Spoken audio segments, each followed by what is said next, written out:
Mga kapayro, yan mga ka-viewers. Baka kasi may magtanong na kung kasya ba talaga. Ayan. Ito, papakita ko po yung quitis. Yan. Kasya po siya, mga kapayro. Sakto po yan. Hmm. Sakto yan, mga kapayro. As in, saktong-sakto talaga, mga kapayro. Ayan. Ugaw-ugayin ko.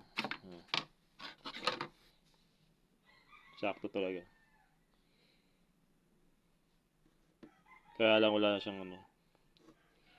As in, sakto lang talaga, mga kapayro. Pwede po talaga siya. Yan. Mga ka-viewers, kapayro.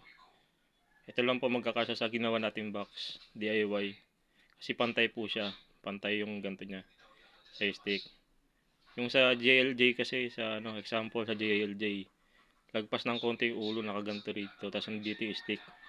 Hindi ko siya magkakasya doon sa box na yun. Reminder lang din po yun, mga kapayro. Pwede yun sa ano, yung Del Monte. Del Monte yun na box na malapad. Sigurado kasya yun. Pag inano siya, dininiyayway siya, in extension yung pinaka-box po niya. Maaring kasya rin ata yung big eh, hindi ko rin po sigurado. Kasi yung big talagang, ang pagkakaano ko talaga masyadong mahaba yung big eh.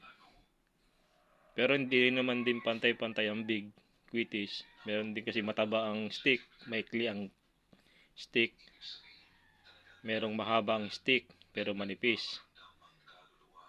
Depende po sa gumagawa po eh. Hanggang dito na lang mga kapayro. God bless po mga kapayro. So ulitin natin New Year.